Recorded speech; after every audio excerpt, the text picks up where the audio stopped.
যেটা সাম্প্রতিক সময়ে উদ্ভাসিত হয়েছে, যার পূর্ণতা পরিপূর্ণতা ঘটেছে 24-এর সকল গণ আন্দোলন, গণ এভাবেই কবি সাহিত্যিকরা সম্মানিত উপস্থিতি, কিন্তু এভাবেই কবি সাহিত্যিকরা যুগে যুগে নিজেদের মাত্রাকে এতটা উঁচুতে নিয়ে গেছেন, যার ফলে অনেক সময় দেখেছি আমরা তাদের নিজেদের পরিচয়, দেশ এবং জাতির পরিচয় সমার্থক হয়ে উঠেছে। যেমন শেক্সপিয়ার বা ওয়ার্ডসওয়ার্থ ব্যক্তি থেকে ইংরেজি সাহিত্যের নাম হয়ে উঠেছে। একইভাবে আমরা বলতে পারি নজরুল কবি, বিদ্রোহী কবি নজরুল ইসলাম, রবীন্দ্রনাথ হয়ে উঠেন এই মহাদেশের পরিচয়ের একটা অবিচ্ছেদ্য অংশ।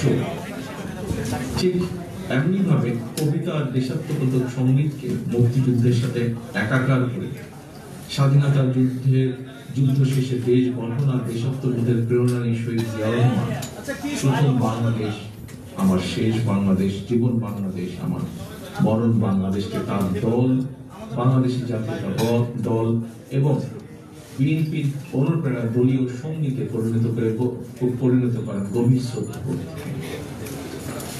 শহীদ জিয়া সেই আদর্শ আজও সমুন্নত জাতীয়তাবাদের আদেশের প্রতিটি নেতা কর্মীর মাঝে।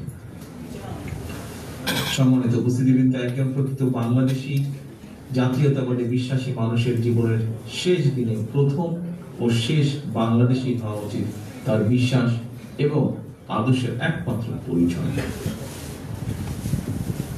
আজকের এই শ্রাবণ দিনে যে বিশ্বাস আর প্রত্যয়ের কথা বহু বক্তা এখানে যারা বক্তব্য রেখেছেন, কথা ঐক্যবদ্ধভাবে উচ্চারণ করেছেন। সম্মানিত উপস্থিতিবৃন্দ, আমাদের আদর্শিক অবস্থানও আমি মনে করি ঠিক এবং এক এবং অভিন্ন। এদেশের স্বাধীনতা, সার্বভৌমত্ব ও গণতন্ত্রের প্রতি আপনাদের দৃঢ় অবস্থানের সাথে কিন্তু আমাদের ভিন্ন মত পার্থক্য। স্বৈরাচারকে বাংলাদেশের মানুষ কিছুদিন আগে বিতাড়িত করেছে, সেই স্বৈরাচারের পুনর্জাগরণ প্রতিহত করতে আমরা প্রতিজ্ঞাবদ্ধ আপনাদের মতো। বিশেষভাবে একটি বিষয় কথা এখানে কয়েকজন বক্তা উল্লেখ করেছেন, আমিও আপনাদের সাথে একইভাবে বলতে চাই যে এই দেশকে কোনো চরম পন্থা বা মৌলবাদের অবহেলনা যেন কোনোদিন পরিণত হতে না পারে, সেটিও কিন্তু আমাদের সাথে হয়তো আপনাদের সকলের আদর্শিক অবস্থান এক নাও হতে পারে, মানে পলিটিক্যাল আইডিওলজি এক নাও হতে পারে, কিন্তু এটি কিন্তু কোনো সমস্যার বিষয় না। এটিকে ভিন্নভাবে হয়তো কেউ বলেছেন এখানে কোনো বক্তা, কারণ খুব সংক্ষেপে যদি বলতে হয়, এটি কোনো সমস্যা না, এটিকে কেউ দয়া করে সমস্যা হিসাবে দেখবেন না।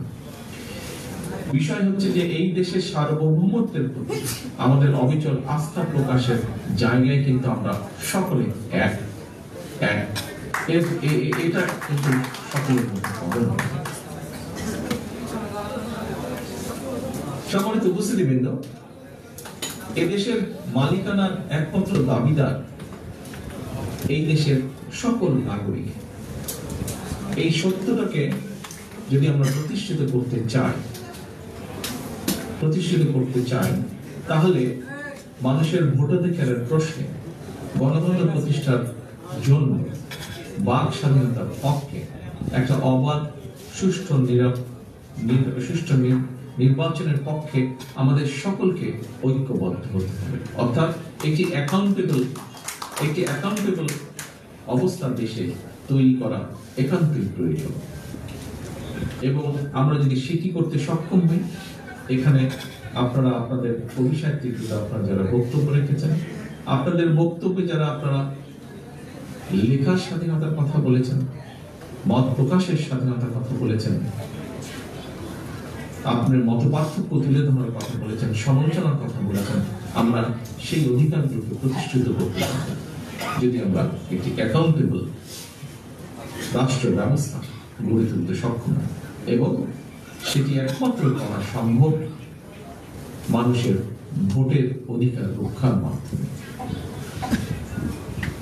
সম্মানিত উপস্থিতিবৃন্দ, সম্মানিত সভাপতি, দেশের সার্বভৌমত্ব রক্ষা বোরখায় সকল শহীদের রক্তের দায় পরিশোধের সময় এসেছে আজ। এই দেশের একজন কৃতজ্ঞ সন্তান হিসাবে আজ এই সুন্দর অনুষ্ঠানে আপনাদের আমাদের সকলের কণ্ঠে ঐক্যের প্রতিধ্বনি উচ্চারিত হোক। সকলের সুস্বাস্থ্য কামনা করে একটি প্রত্যাশিত বাংলাদেশ, বাংলাদেশের জনগণের একটি প্রত্যাশিত বাংলাদেশ গড়ার আকাঙ্ক্ষা ব্যক্ত করে আপনাদের সকলের সহযোগিতা কামনা করে আমার বক্তব্য শেষ করছি। আল্লাহ হাফেজ। বাংলাদেশ জিন্দাবাদ। বাংলাদেশ জাতীয়